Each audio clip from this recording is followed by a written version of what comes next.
Good afternoon and welcome to Search for Truth Reality. My name is Walter Noasad. I'm here today with Richard Spasoff, who is a comedian, and he's going to share some stories with us today, and we'll probably transition into some other surprising aspects about Richard and other cool stories. So Richard, tell us a bit about what it's like being a comedian and some of the people that you've worked with throughout your life. Well, you want me to act intelligent then, right? Not if you don't want to. Thank you. I had the opportunity of working with George Carlin, and that was when he was alive, not dead. It's hard to work with somebody when they're dead. Well, being a psychic medium, people ask me, are you talking about when he was dead or in the past? But yeah, I worked with Don Rickles. Very cool. I mean, the first time I talked to him, he was telling me that he had a nice mansion in speaking English is a problem. Beverly Hills, and he was with his wife, the kids, and the dog. They had a nice home. And I asked him if he would like to adopt me, and he said, no, I'm not that lonely. So I worked with Phyllis Diller, Pauly Shore.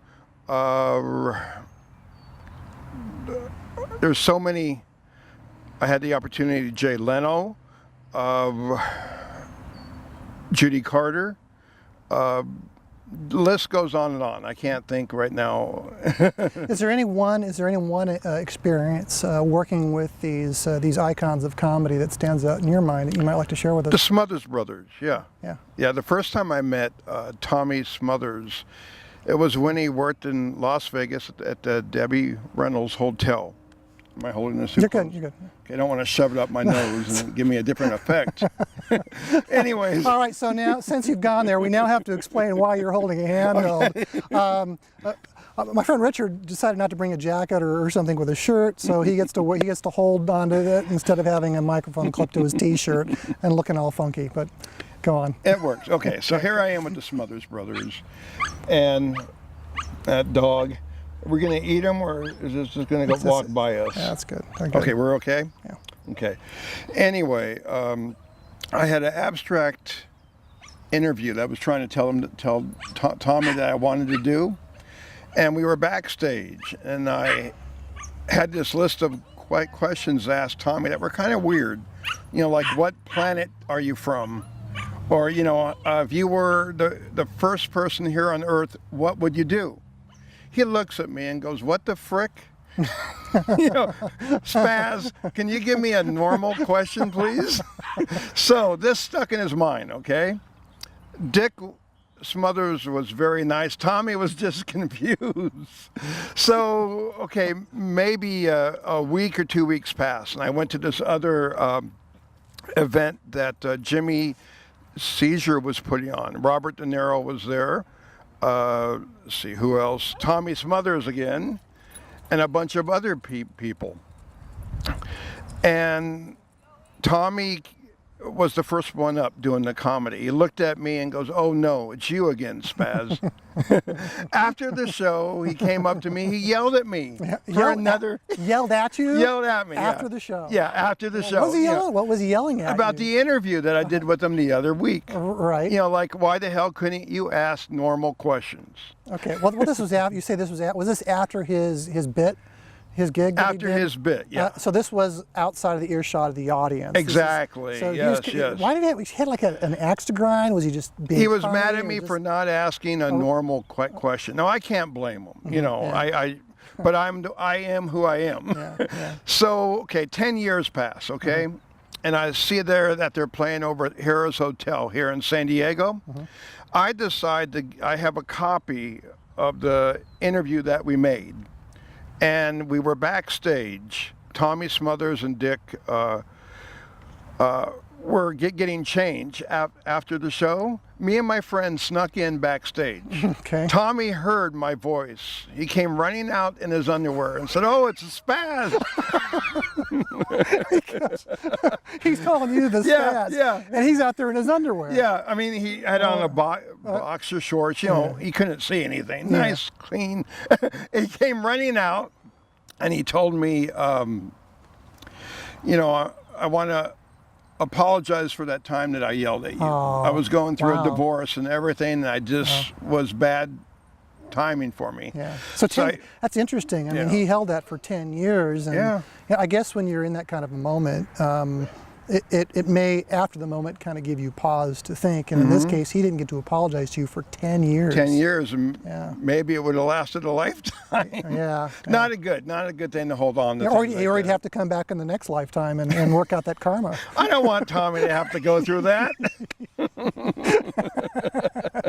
You know, everybody I meet, I always seem to be apologizing to after 10 years. Why is that, Richard?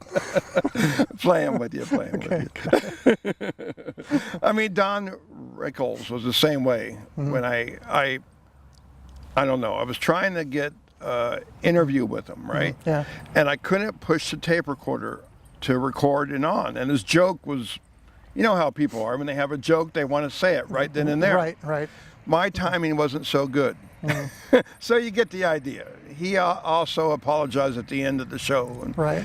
I don't know. I think you might have some kind of soul connection with these comedians. I think so. I think they're working off some karma. I think so. But Rickles, I mean, he's got I love his act. He has an abrasive sense of humor, but you can see under all that abrasiveness, this kind man. Yeah, you know, very much. You got it. Yeah. And even during the interview, he was telling me one time, Frank Sinatra, Dean Martin locked him out of the steam room. He was totally naked outside. So, I mean, from that point on, you're talking about a sweet guy. I think that's what did him in, Frank and Dean. Italians, what could I say? I'm Italian. No, man. Yeah. So, speaking of Italians and Dean, and you want to talk about Las Vegas? Yeah. Because you mentioned something before we came out here and rolled cameras about like your first apartment. Was that in Vegas? That was in Vegas. In fact, my first apartment didn't even have a door. You know, I thought it was supposed to come that way. I mean, it had a curtain for a door. It made me look like the Sultan of Swing. I walked into my apartment, right? Now it had a wall, a ceiling. It had a rug. I was very fortunate in that way because I lived in places that had none of this. And in the middle of the floor in the apartment, it had a fire pit. Not a fireplace, but a fire pit to barbecue food. Okay. Now, no ventilation whatsoever, so why the heck is there a fire pit in the middle of the rug, right? And the contract that stated I wasn't allowed to barbecue. Now that's a no-brainer, I tell you right there. There's a pit, but you can't barbecue. Exactly. Okay. Right. So alongside the fire pit, there was a body bag when I first walked into my apartment with the body still in it. No. Seriously, no. I'm not kidding. Yeah, this is how they rented it out to me. No. And the police were there. After they left, they still left the paper, police line and all that kind of stuff. Right. And they had a dead body outline in chalk that they had drawn on the floor. Right. And I thought that was my bed. So the day that you checked in, there's a fire pit, a dead body in a body bag, the police. Yeah. And you still moved in. I still moved in. What were you thinking? I wanted a place to sleep and not outside. Okay. It had a pretty bad smell, I tell you. You think? Yes. The smell came with the apartment. I guess it was the extra amenity that they added. Yeah. Okay. And you like these shoes? Well, it looks like I got them from the Wizard of Oz. Some people think if I click my heels 3 times, I'll wind up in Kansas. Well, but my luck, I'll probably have cement shoes. Let's change subject. Let's talk about the mob. What do you want to tell us about the mob? I'll tell you one time about an out call I had, okay? Can I drink a little water? Yeah, sure. I'm sorry. No worries. I'm allergic to allergies. I should have broken up with myself. It would have been easier. There we go. Sorry, people.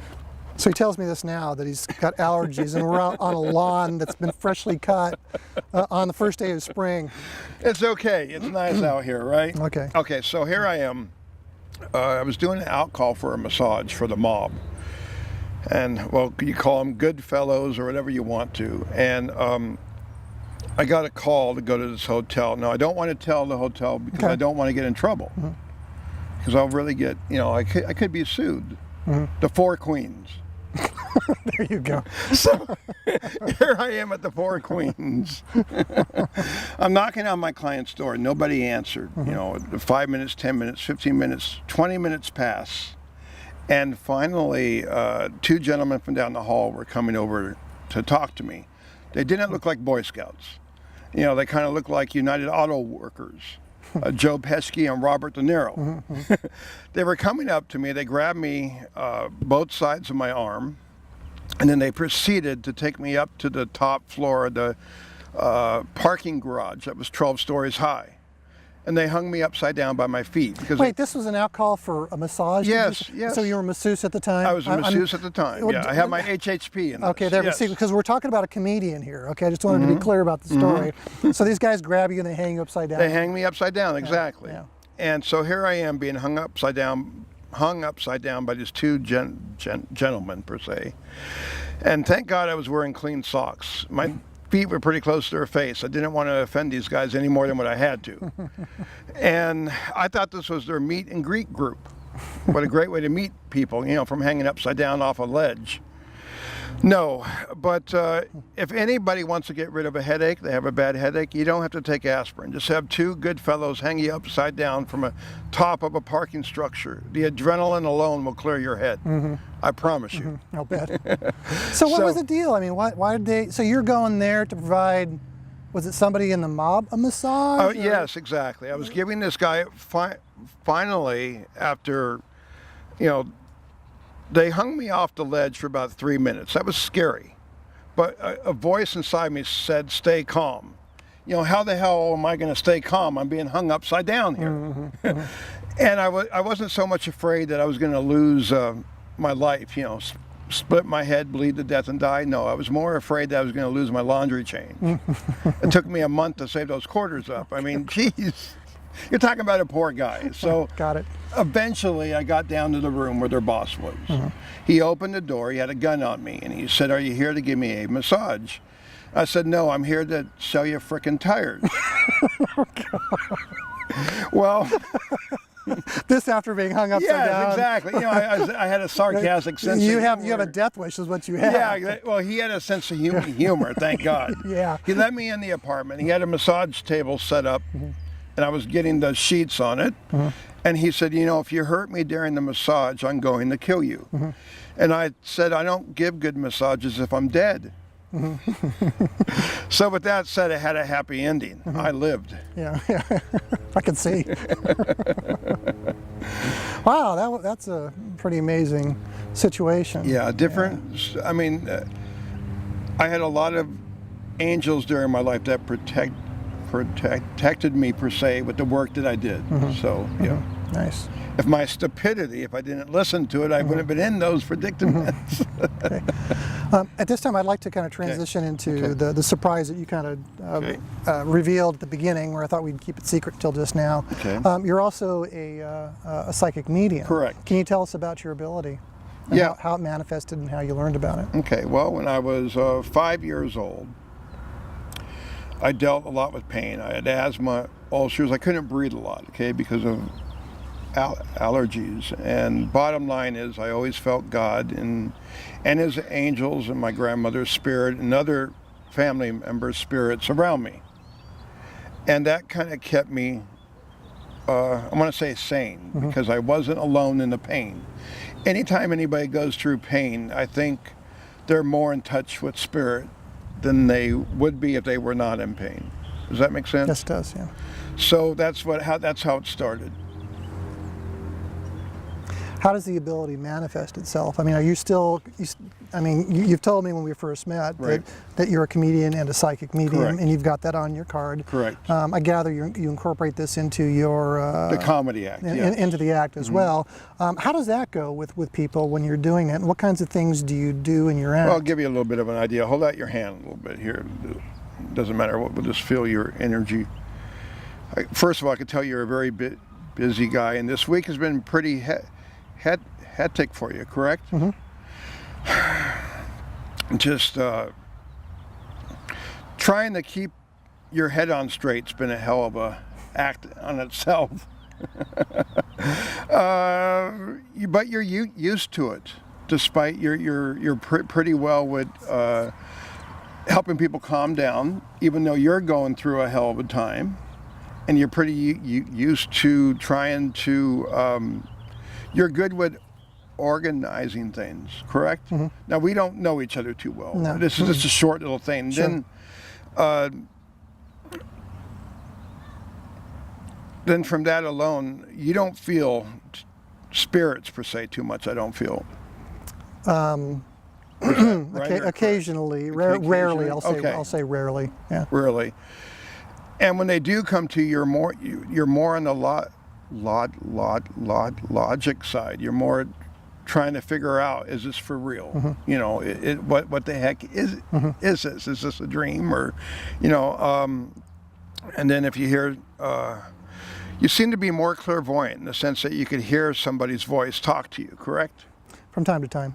And I'm not talking about you're not schizophrenic. No, he's revealing my voice. Yeah. I'm not a nut. You're not a nut. No. Well, some of my viewers might think I am, but.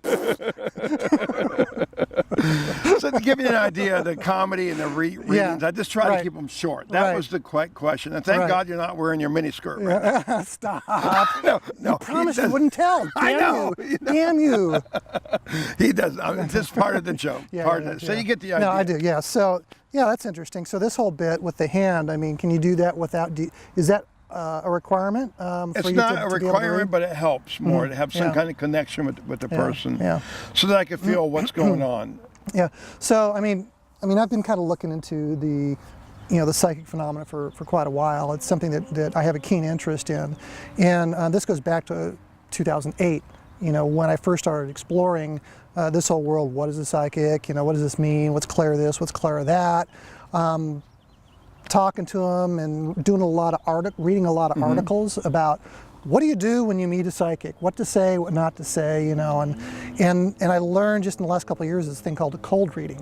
So it usually involves something similar to what you were doing here. Exactly.